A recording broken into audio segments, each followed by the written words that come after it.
آپ کی عمر کا 35واں سال تھا کہ ایک زوردار سیلاب آیا، اس سے خانہ کعبہ کی دیواریں پھٹ گئیں۔ ایک بار پہلے آگ بھی لگی تھی، اس لیے آگ کی وجہ سے دیواریں کمزور ہو چکی تھیں۔ اب قریش نے فیصلہ کیا کہ خانہ کعبہ کی نئے سرے سے تعمیر کی جائے۔ اس موقع پر انہوں نے فیصلہ کیا کہ اس تعمیر میں صرف حلال مال ہی خرچ کریں گے، چنانچہ رنڈی کی اجرت، سود کی دولت اور کسی کا ناحق لیا ہوا مال اس میں استعمال نہیں کریں گے۔ انہیں خانہ کعبہ گراتے ہوئے ڈر بھی لگ رہا تھا کہ کہیں اللہ کا عذاب نہ ٹوٹ پڑے۔ آخر کار ولید بن مغیرہ نے یہ کہہ کر ڈھانا شروع کر دیا کہ اللہ مصلحین کو ہلاک نہیں کرتا۔ جب لوگوں نے دیکھا کہ اسے کچھ نہیں ہوا تو وہ بھی اس کام میں شریک ہو گئے اور سیدنا ابراہیم علیہ السلام والی بنیاد تک خانہ کعبہ گرا ڈالا۔ اس کے بعد تعمیر شروع کی۔ تعمیر کے لیے ہر قبیلے کا الگ الگ حصہ مقرر تھا۔ معززین اپنے کاندھوں پر پتھر لاتے اور ڈھیر لگاتے۔ نبی کریم صلی اللہ علیہ وسلم اور آپ کے چچا عباس بھی پتھر ڈھو رہے تھے۔ تعمیر کا کام باقوم نامی ایک رومی معمار کر رہا تھا۔ مال چونکہ اس قدر جمع نہ ہو سکا تھا کہ سیدنا ابراہیم علیہ السلام والی بنیادوں پر تعمیر مکمل کی جا سکتی، اس لیے شمال کی طرف سے قریباً 6 ہاتھ چھوڑ کر اس پر ایک چھوٹی سی دیوار اٹھا دی گئی تاکہ علامت باقی رہے کہ یہ بھی خانہ کعبہ کا حصہ ہے۔ اس کو ہجر اور حتیم کہتے ہیں۔ جب دیوار حجر اسود تک اٹھ گئی تو ہر سردار نے چاہا حجر اسود کو اس کی جگہ رکھنے کا شرف اسے حاصل ہو۔ اس پر سخت جھگڑا اٹھ کھڑا ہوا جو 4-5 روز تک جاری رہا۔ کسی طرح فیصلہ نہ ہو پایا کہ حجر اسود کون رکھے گا، اور قریب تھا کہ حرم میں خون ریزی ہو جائے، لیکن ابو امیہ کی ایک تجویز سب نے منظور کر لی۔ ابو امیہ سب سے زیادہ عمر رسیدہ تھا۔ اس نے کہا، میری تجویز یہ ہے کہ کل صبح مسجد حرام کے دروازے سے جو شخص سب سے پہلے داخل ہو اس سے فیصلہ کرا لیا جائے، یعنی وہ جس کے حق میں فیصلہ دے دے حجر اسود وہی اس کی جگہ پر رکھے گا۔ دوسرے دن صبح سویرے جو شخص سب سے پہلے داخل ہوا وہ نبی اکرم صلی اللہ علیہ وسلم تھے۔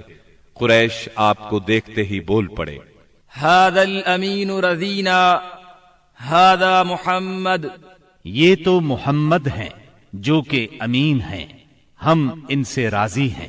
پھر آپ ان کے نزدیک پہنچے تو آپ کو تفصیل سنائی گئی۔ آپ نے اس مسئلے کا حل یہ نکالا کہ ایک چادر لی، اس میں حجر اسود کو رکھا اور سب سرداروں سے کہا اس چادر کو سب لوگ کناروں سے پکڑ کر اٹھائیں۔ سب نے ایسا ہی کیا۔ جب چادر حجر اسود کی جگہ پہنچ گئی تو آپ نے اپنے مبارک ہاتھوں سے حجر اسود کو اس کی جگہ پر رکھ دیا۔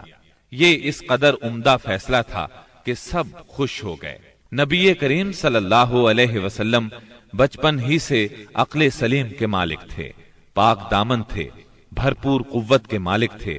جوانی اور پختگی کا زمانہ آیا تو آپ کی خوبیاں اور زیادہ نکھر کر سامنے آئیں۔ آپ درست سوچ، صحیح نظر، بہترین اخلاق اور عمدہ عادات کا سب سے بلند نمونہ تھے۔ سچائی اور امانت، صبر و شکر، حیا اور وفا، خیر خواہی اور تواضع سبھی میں ممتاز تھے۔ بھلائی اور احسان میں آپ کا کوئی ثانی نہیں تھا۔ ابو طالب نے کیا خوب کہا ہے، ابیض یستسقى الغمام بوجهه ثمال الیتامی عصمت للارامل، وہ گورے مکھڑے والا جس کی برکت سے ابر رحمت برستا ہے، وہ یتیموں کا سہارا اور بیواؤں کا نگہبان ہے۔